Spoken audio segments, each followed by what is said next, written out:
பின் விளைவுகளை சந்திக்க நேரிடும் மிஸ்டர் விஜய் என்று எச்சரிக்கை கொடுத்திருக்கிறார் திமுக தலைவர் திரு ஸ்டாலின் அவர்கள். எஸ், ஏன் இந்த எச்சரிக்கை? இந்த படத்துல சொல்லுவாங்கல்ல, வரணும் பழைய பன்னீர்செல்வமாயிட்டு வரணும் அப்படின்னு கூப்பிடுவாரு சத்திரியன்ல. விஜயகாந்த் பழைய பன்னீர்செல்வமா வந்து துவம்சம் பண்ணுவார்.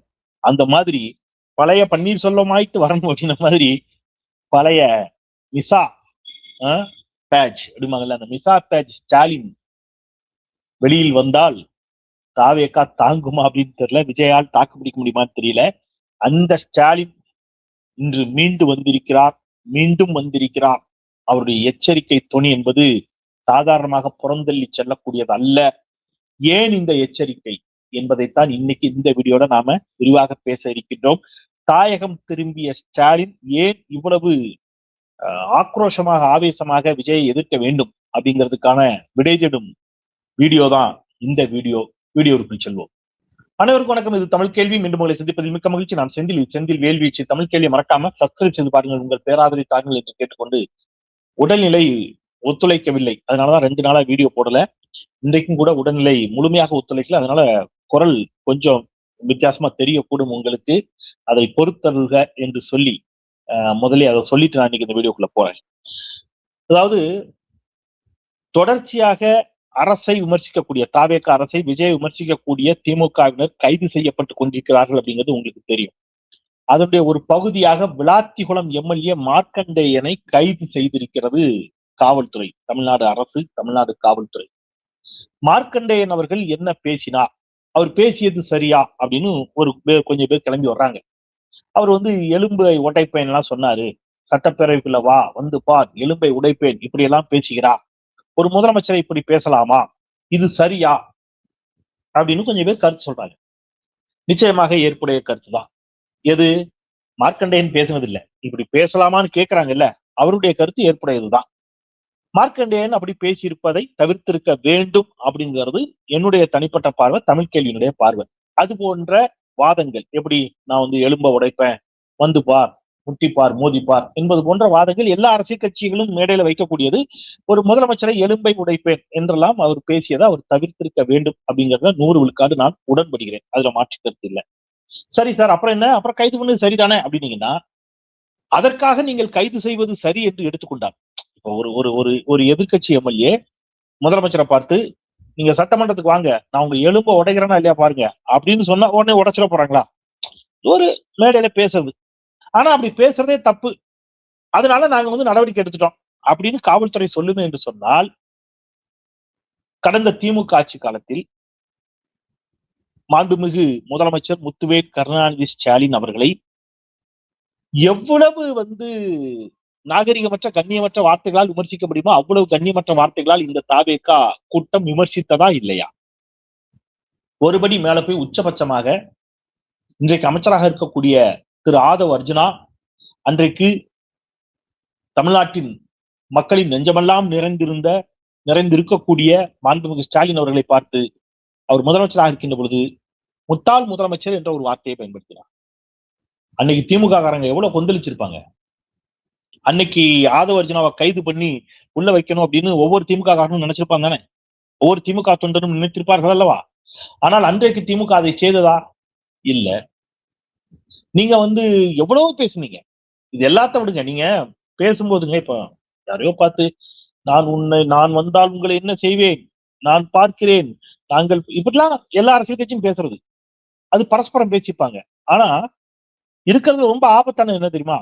பழி போடுவது. பழி போடுறதுன்னா என்னது? ஊழல் குற்றச்சாட்டுகளை பரஸ்பரம் சொல்லுவாங்க. ஒருபடி மேல போய் கொலைப்பழியை சுமத்தினார்கள். நம்முடைய திமுக தலைவர் திரு ஸ்டாலின் அவர்கள் மீது கொலைப்பழியை சுமத்தினார், குச்சமே இன்றி. இன்றைக்கு இருக்க அமைச்சர் ஆதவ் அர்ஜுனா என்ன சொன்னாரு? உதயநிதி ஸ்டாலினுக்காக ஸ்டாலின் கரூர்ல 41 பேர் மரணத்திற்கு அவர்தான் காரணம் என்று கொஞ்சம் கூட நெஞ்சு எப்படி பேச முடியுதுல, மனசாட்சி கொஞ்சம் கூட உறுத்தாம அப்படி அவ்வளவு பெரிய ஒரு பழி சொல்லி தூக்கி வீசினார். அப்ப திமுக என்ன பண்ணுச்சு? பதிலுக்கு மேல போட்டு நீதான் கொன்ன அப்படின்னு பேசல. திமுக என்ன செஞ்சது? இப்படி பேசுறது தப்பு, இவங்க அப்படி பேசுறாங்க, நாம சட்டத்தின் மீது நம்பிக்கை கொண்டு நம்ம சுப்ரீம் கோர்ட்டுக்கு போகணும், சுப்ரீம் கோர்ட்டுக்கு போச்சு. சுப்ரீம் கோர்ட் என்ன சொல்லுச்சு? ஊடகங்கள்ல வந்து செய்தி சொல்றேன். நீதிமன்றம், உச்ச நீதிமன்றம் இப்படி ஒரு கேள்வி கேட்டதாக ஊடகங்கள்ல செய்தி வந்துச்சு. அவங்க பேசினா பதிலுக்கு நீங்களும் பேசுங்க. நீதிமன்றம் சொன்னதாக ஊடகங்களில் வந்த செய்தி. இப்ப ஸ்டாலின் மீது ஒரு கொலைப்பழியை சுமத்துவதற்கு இவர்களுக்கு மனசாட்சியே இல்லாமல் இவர்களால் முடியும். அது பேசுறது சரி அப்படின்னா இங்க இருந்து பேசுறது சரிதானே?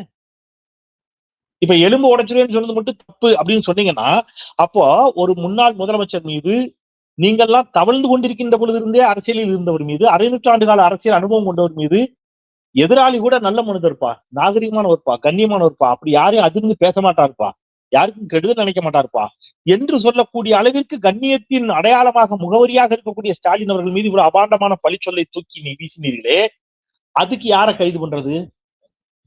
இந்த கேள்விக்கு யார் பதில் சொல்லுவா? அப்ப அரசியல் நாகரிகம், கண்ணியம் எல்லாம் எதிர்க்கட்சிகளுக்கு மட்டும்தானா? தாவேக அரசுக்கோ தாவேக காரங்களுக்கோ கிடையாதா?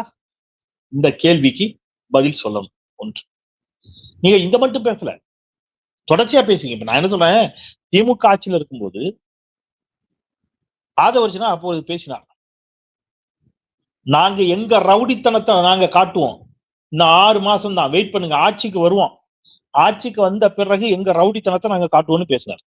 யாருக்கு அவங்களுக்கு அப்படி பேசலாமா? ஒருத்தர் ரவுடித்தனத்தை காட்டுறோம்னு பேசலாமா? அன்னைக்கு திமுக கைது பண்ணுச்சா? பண்ணல. இப்ப உங்களுக்கு தோணும், அன்னைக்கு இவங்களை எல்லாம் கைது பண்ணாம விட்டதுதான் சார் தப்பு அப்படின்னு கூட தோணும் பாக்குறவங்களுக்கு. அது தப்பா சரியாங்கிறத விட்டுருங்க, அது முடிஞ்சு போன விவகாரம், அதை விட்டுருங்க. கரூர் விவகாரத்திலேயே கைது செய்திருக்க வேண்டும் அப்படிங்கிற குரல்கள் ஒழித்துக் கொண்டே இருக்கின்றன, அதுக்குள்ள கூட நான் போக விரும்பல, அதை விட்டுருங்க. ஆனா அன்னைக்கு திமுக அதை செய்யல. அப்போ நீங்க கொஞ்சம் மனசாட்சியோட பேசணும். டெஃபமேஷன் கேஸ் போடலாம், அவதூறு வழக்கு பதிவு பண்ணுவாங்க. இப்ப இதே எம்எல்ஏ மீது, மார்க்கண்டேயன் மீது வழக்கு போடுங்க. அதுதான் அனிதா ராதாகிருஷ்ணன் சொல்றாங்க, வழக்கு போடுங்க, வழக்கு அவர் சிந்திக்க போறாரு. ஆனால் கைது செய்கிறீர்கள். இன்னைக்கு அதான் ஸ்டாலின் ஒரு கேள்வி கேட்டிருக்கிறாரு, மைதானத்தில் மாத்திரை அரைத்த அமைச்சர் மீது நடவடிக்கை எடுப்பதற்கு திராணி இருக்கிறதான்னு கேட்டிருக்காரு. உங்களுக்கு தெரியும், மைதானத்துல வச்சு, கிரிக்கெட் ஸ்டேடியத்துல வச்சு அந்த அமைச்சர் என்ன பண்ணாரு? ஆமா, மாத்திரையை நுணுக்குனாரு, பவுடர் அரைச்சார். அதுதான் பவுடர் அரைத்த அமைச்சர், மாத்திரை அரைத்த அமைச்சர் அப்படின்னு சொல்றாரு. அப்ப அது என்ன பவுடரு அல்லது என்ன மாத்திரை, அதை பத்தி விசாரிக்கணும். பவுடரா மாத்திரையா, மாத்திரைனா என்ன மாத்திரை, பவுடர்னா என்ன பவுடரு, இதை விசாரிக்கணும். விசாரணைக்காக உட்படுத்தி இருப்பீர்களா? இல்ல. அவர் மீது நடவடிக்கை எடுத்தீர்களா? இல்ல. இன்னைக்கு விளாத்திகுளம் எம்எல்ஏவை கைது பண்ணிருக்கீங்க. அந்த விளாத்திகுளத்திற்கு பக்கத்தில் தான் ஸ்ரீவைகுண்டம். அந்த ஸ்ரீவைகுண்டத்துல உங்க தாவேகா எம்எல்ஏ மீது பாலியல் குற்றச்சாட்டு இருக்கிறது. பாலியல் குற்றச்சாட்டுக்கு உள்ளாகி இருக்கக்கூடிய ஸ்ரீவைகுண்டம் எம்எல்ஏவின் மீது நடவடிக்கை எடுத்தீர்களா? இல்ல. ஒரு பொண்ண ஏமாத்தி நீங்க வந்து மயக்க மருந்து கலந்து கொடுத்து அந்த பொண்ணுட்ட பாலியல் ரீதியாக அத்துமீறி இருக்கிறார் 2 பேரு. அதுக்கு உடந்தை தாவேகா எம்எல்ஏ அப்படின்னு அந்த பெண் பகிரங்கமாக குற்றம் சாட்டுகிறார். அதன் மீது எடுக்கப்பட்ட நடவடிக்கை என்ன? இல்ல. அப்ப நீங்க கொஞ்சம் யோசிச்சு பாருங்களேன். தொடர்ச்சியாக இந்த தாவேகா அமைச்சர்கள் மீது, தாவேகா எம்எல்ஏக்கள் மீது வரக்கூடிய குற்றச்சாட்டுகள் மீது எதன் மீது இந்த அரசு இதுவரைக்கும் என்ன செய்யல? நடவடிக்கை எடுக்கல. ஒரு சொந்த சகோதரன் வீட்டுல போய் அடிதடி, தகராறு, கொலை மிரட்டல் என்று பிரச்சனையை அது ஒரு வீடியோவா வெளிவருது. மரிய வில்சன் அமைச்சர் மீது. அதன் மீது இந்த அரசு என்ன நடவடிக்கை எடுக்க போகுது? எடுக்காது. அப்ப தன்னுடைய சொந்த கட்சி எம்எல்ஏக்கள் மீது, சொந்த கட்சி அமைச்சர்கள் மீது வரக்கூடிய எந்த புகார்களுக்கும், குற்றச்சாட்டுகளுக்கும் எந்த நடவடிக்கையும் எடுக்க போறதில்லை. மாறாக மேடையில் பேசியதற்காகவே திமுகவினரை நான் கைது செய்வேன் அப்படின்னு சொன்னா, சரி, கண்ணியமா பேசணும் தான். இதே கண்ணியம் தாவேகாவுக்கு இருக்கணுமா இல்லையா? ஏன் குழப்பலி சுமத்துனீங்க? நீங்க தானே சொன்னீங்க ஊடக விவாதங்களில், நாங்க பேசினா பதிலுக்கு நீங்களும் பேசுங்க, அதுக்கு நீங்க வழக்கு போடுவீங்களா, நீதிமன்றம் போவீங்களான்னு கேட்டீங்கல்ல. அப்பவே நான் சொன்னேன், திமுக பேசினா தாங்க மாட்டீங்கன்னு. பேசுவாங்க. அப்ப நான் என்ன சொல்றேன், ஒண்ணு நீங்க கண்ணியமா பேசுங்க. நீங்க மேடையில எப்படி பேசுறீங்க? இப்படிங்கிறீங்க, என்னைய பார்த்தா அப்படிங்கிறீங்க, என் வாயில அப்படிங்கிறீங்க. இதெல்லாம் கண்ணியத்துக்குரிய பேச்சா? அப்ப கண்ணியம் என்பது எல்லோருக்கும் வேண்டும். கண்ணியமான உரையாடல் முடிவுட்டா எல்லாரும் அதை நோக்கி நகர வேண்டும். அதுதான் சரியாக இருக்கும். அதை தாவேக்காவினர் கற்றுக்கொள்ள வேண்டும். ஒன்று. இப்ப இந்த பிரச்சனைகளிலிருந்து மடை மாற்றுவதற்கு இப்ப இன்னொன்னு ஆரம்பிச்சிருக்காங்க. என்ன சொல்றாங்க? பாஜகவை நோக்கி நெருங்குகிறது திமுக என்ற ஒரு பச்சை பொய்ய ஒரு என்ன சொல்றாங்க, ஒன்ன சொல்றாங்க. பாஜகவை நோக்கி நெருங்குகிறதா திமுக அப்படின்னு ஒண்ணு கிளப்பி விட்டாங்க. இத பாதி யார் பண்ணான்னு கேட்டீங்கன்னா காங்கிரஸ்காரங்க. எந்த காங்கிரஸ்? பாஜகவோடு கொஞ்சி குழாவி பாஜகவின் திட்டங்களுக்கு ஆதரவு தெரிவிக்கக்கூடிய காங்கிரஸ். உங்களுக்கு ஆச்சரியமா இருக்கும். நோ சார், திமுக கூட கூட்டணி இல்லைன்னு உடனே பாஜகவோடு கொஞ்சி குழாவி பாஜகவின் திட்டங்களை ஆதரிக்கக்கூடிய காங்கிரஸ் என்று சொல்லுகிறீர்களே அப்படின்னா, ஆமா, பாஜகவோட திட்டங்களை ஆதரிக்கக்கூடிய காங்கிரஸ் தான். எப்படின்னு நான் சொல்றேன். பொருளாதார அடிப்படையிலான இடஒதுக்கீடு காங்கிரஸ் நிலைப்பாடு என்ன? மார்க்சிஸ்ட் கம்யூனிஸ்ட் கட்சி நிலைப்பாடு என்ன? இப்ப நீங்க பாஜக ஆதரிச்சீங்க தானே? நீட் காங்கிரசின் நிலைப்பாடு. தமிழ்நாட்டில் திமுக சண்டை போட்டு மாத்துச்சு. மற்ற மாநிலங்களில் காங்கிரசின் நிலைப்பாடு என்ன?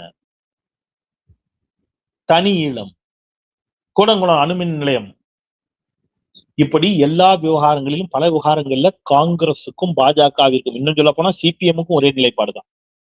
சிபிஐக்கு வேற நிலைப்பாடு. அப்ப காங்கிரஸ், பாஜக, சிபிஎம் போன்ற கட்சிகள் பொருளாதார அடிப்படையிலான இடஒதுக்கீடு போன்றவற்றில ஒரே நிலைப்பாடு எடுத்துக்கலாம். தப்பு இல்ல, தப்பு இல்ல. ஆனா இவங்க யாரை நோக்கி கேள்வி கேட்டுட்டே இருப்பாங்க? பாஜகவை மிக தீவிரமாக எதிர்த்து சண்டை செய்து கொண்டிருக்கக்கூடிய திமுக நோக்கி கேள்வி மேல கேள்வி கேட்பாங்க. விஜயை பார்த்து ஏதாவது கேள்வி கேட்பாங்களா? கேட்க மாட்டாங்க. இப்ப நேற்று ஐயா அழகிரி, KS அழகிரி, காங்கிரஸ் கட்சியுடைய முன்னாள் மாநில தலைவர், அவர் சொல்றாரு, ஐயா ஒரு தனியார் தொலைக்காட்சிக்கு பேட்டி கொடுக்கிறார். விஜய் பாஜகவை எதிர்க்கிறாரா? அவரு தான் நான் எதிர்க்கிறேன்னு சொல்லிட்டாரே, சொல்லிட்டா போதுமா? வேற எதுவும் பண்ண வேண்டாமா? எங்க எதிர்த்தாரு? ஏதாவது போராட்டம் பண்ணாரா? பாஜகவுக்கு எதிராக ஆர்ப்பாட்டம் பண்ணாரா? பாஜக கண்டிச்சு ஏதாவது அறிக்கை கொடுத்தாரா? அதெல்லாம் தேவையில்லை. அவர் பாஜக எதிர்க்கிறேன்ட்டாரு போதும். அப்ப திமுக அப்படி விட முடியாது. திமுக பயங்கரமா சண்டை போட்டு தன்னை நிரூபிக்கணும். இது என்ன லாஜிக்? நீங்க இன்னைக்கு கூட்டணி வைத்திருக்கக்கூடிய நீங்கள் ரசிகர் மன்ற தலைவர்களை போல ஒவ்வொருத்தரும் மாறிட்டீங்க. யாருடைய ரசிகர் மன்ற தலைவர்களை போல? விஜயோட ரசிகர் மன்ற தலைவர்களை மாறி நிற்கிறீர்கள். இன்றைக்கு விஜய் ஆதரிக்கக்கூடிய சில தலைவர்கள், நான் எல்லாரையும் பொதுமைப்படுத்தல, ஒரு சிலர் அப்படி மாறி நிக்கிறாங்க. அப்படி மாறி நிற்கின்ற பொழுது நீங்க திமுக நோக்கி கேட்கிறீங்க, பாஜகவோடு நெருங்கிக்கிறதா? ஆனா அந்த திமுக இன்றைக்கு நாடாளுமன்றத்தில் மிக கடுமையாக தன்னுடைய எதிர்வினையை காவிரியில் குறுக்கே மேகதாது அணை கட்டுவதற்கு கர்நாடக அரசு முயற்சிப்பதை கண்டித்து நாடாளுமன்றத்துல அதை உடனடியாக விவாதிக்க வேண்டும் என்று நாடாளுமன்றத்தின் மைய மண்டபத்தில் நின்று போர்க்குரல் எழுப்பியது திமுக. மறந்துடக்கூடாது. இன்னைக்கு நீட் வினாத்தாள் கசிவு, நீட் பிரச்சனை, நீட்டே ஒரு மோசடி, தேர்வுங்கிறதே ஒரு பெரும் மோசடியும் தொடர்ந்து தமிழ்நாடு மட்டும்தான் சொல்லிட்டு வருது. குறிப்பா திமுக தான் சொல்லிட்டு வருது. அந்த நீட் தேர்வுக்கு எதிராக திமுக எத்தனையோ போராட்டங்களை செய்திருக்கிறது. எவ்வளவோ வழக்குகளை சட்ட ரீதியாக போட்டு பல்வேறு விதத்துல அதுக்காக சட்டை போட்டு இருக்கு. அந்த நீட் விவகாரத்துல நீட் வினாத்தாள் கசிவு, தர்மேந்திர பிரதான் ஒன்றிய அமைச்சர் பதவி விலக வேண்டும் என்று இன்றைக்கு இளைஞர்கள் டெல்லியில் மிகப்பெரிய போராட்டம், காக்ரோச் ஜனதா பார்ட்டி அப்படின்னு இளைஞர்கள் ஒன்று திரண்டு இருக்கிறார்கள் அல்லவா? அந்த இளைஞர்கள் இன்றைக்கு போராடுகிறார்கள். இந்த போராட்டத்தை பற்றிய காங்கிரசின் பார்வை என்ன? இன்றைக்கு நாடாளுமன்றத்தில் திருச்சி சிவா அவர்கள், நாடாளுமன்ற உறுப்பினர், திமுக நாடாளுமன்ற மாநிலங்களவை உறுப்பினர், இன்னைக்கு சொல்றாரு, பாஜகவை வன்மையாக கண்டிக்கிறார். பாஜக எதிர்கட்சிகளின் குரலுக்கு செவி கொடுக்க மறுக்கிறது. சோனம் வாங்சுக் ஒரு செயற்பாட்டாளர், சமூக செயற்பாட்டாளர் சோனம் வாங்சுக், அவர் உண்ணாவிரதம் இருக்கிறார். அந்த உண்ணாவிரதத்தை நீட் வினாத்தாள் மோசடி உள்ளிட்டவற்றை கண்டித்து உண்ணாவிரதம் இருக்கக்கூடிய சோனம் வாங்சுக் அவருடைய உடல்நிலை மிக மோசமாக பாதிப்படையக்கூடிய நிலைமைக்கு சென்ற போது கூட இந்த அரசு கண்டுகொள்ளவில்லை என்று பகிரங்கமாக இந்த அரசை கண்டித்து திருச்சி சிவா அவர்கள் செய்தியாளர் சந்திப்புல பேசுறார்.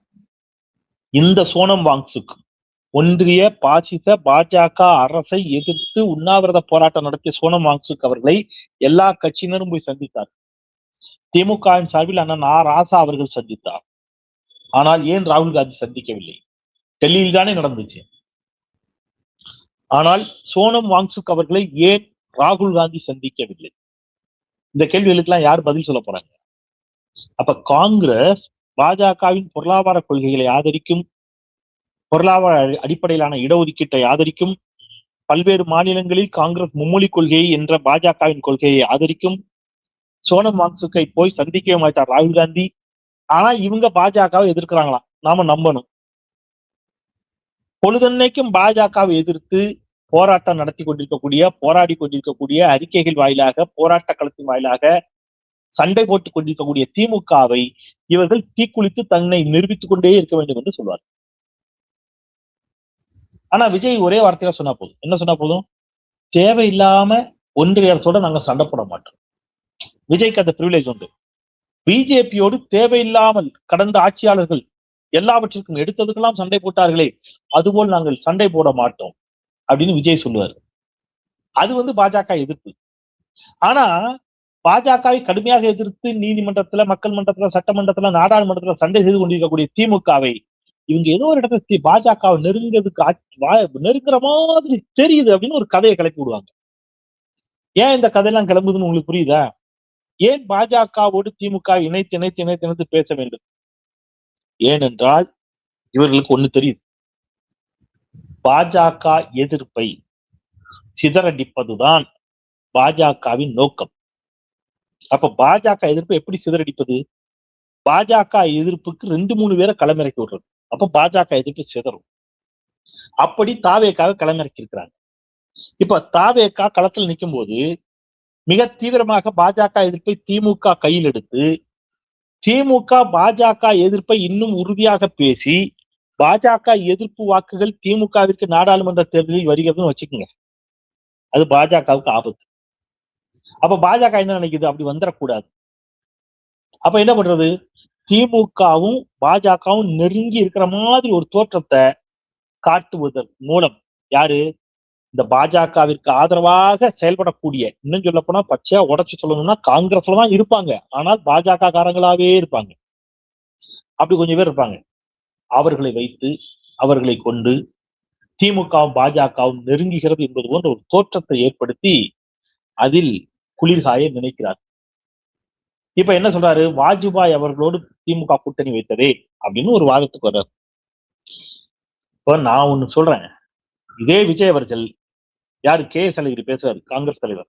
இதே விஜய் அவர்கள் 2014 நாடாளுமன்ற தேர்தலையொட்டி தமிழ்நாட்டில் பரப்புரைக்கு வந்திருந்த மோடி அவர்களை கோவையில் சென்று சந்தித்தார். சந்தித்தாரா இல்லையா? ஏன் சந்திச்சாரு? எதுக்காக சந்திச்சாரு? என்ன பேசினார்? மோடி வலிமை மிக்க தலைவர், இவர் பேசியிருக்காரு, விஜய் பேசியிருக்கிறாரு. அதை என்ன சொல்ல போறீங்க? இதுக்கெல்லாம் பதில் கிடையாது. காங்கிரஸ் இதுக்கெல்லாம் பதில் இருக்காது. இப்போ டீலிமிட்டேஷன்ல நிக்கிறாங்க. தொகுதி மறுவரையறை, இதன் மூலம் தென்னிந்தியாவிற்கே ஏற்படக்கூடிய ஆபத்தை நாங்கள் தடுத்து நிறுத்துவோம் என்று திமுக நாடாளுமன்றத்தில் முழங்கி கொண்டிருக்கிறது.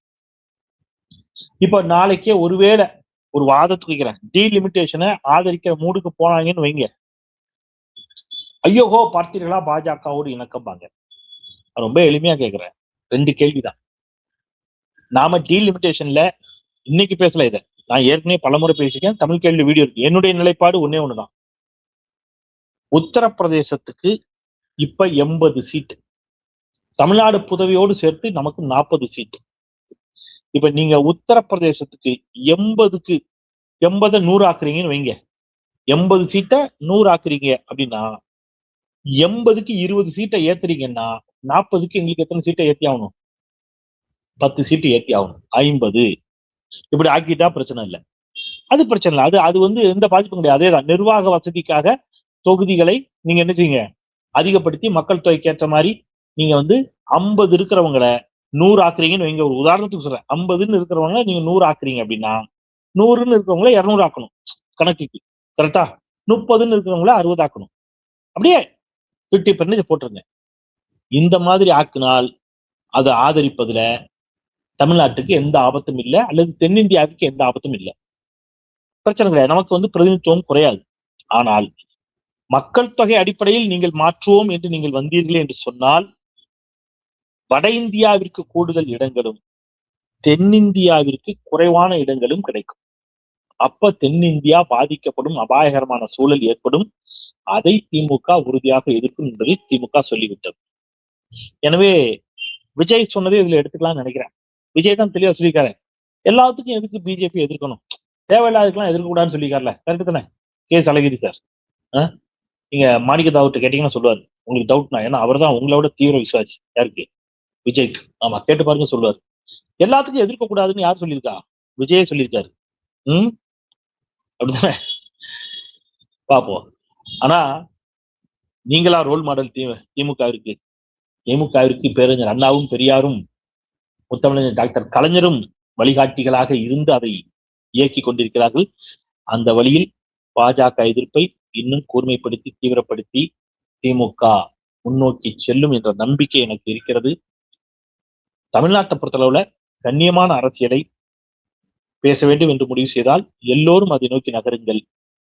திமுகவை நோக்கி கடுஞ்சொல்லை, பழிச்சொல்லை வீசுவோம், எங்களை நோக்கி மலர்ச்செண்டுகளை வீசுங்கள் என்று சொன்னால் அது வாய்ப்பு மிக மிக குறைவு என்பதை சொல்லி, எல்லா தரப்பினரும் கண்ணியத்தோடு உரையாடுங்கள், கண்ணியமான வாதங்களை வையுங்கள், கண்ணியமான வாதங்களை வைக்க உதவுங்கள் என்று சொல்லி மீண்டும் ஒரு முறை தமிழ்கேடை சப்ஸ்கிரைப் செய்து பாருங்கள்.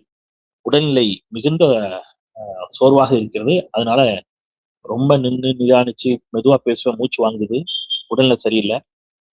எனவே பொறுத்தருக என்று சொல்லி மீண்டும் ஒரு முறை தமிழ்கேடை சப்ஸ்கிரைப் செய்து பாருங்கள், உங்கள் ஆதரவை தாருங்கள் என்று கேட்டு விடைபெறுகின்றேன். குரலற்றவர்களின் குரலாய் நான் சென்றேன். நன்றி.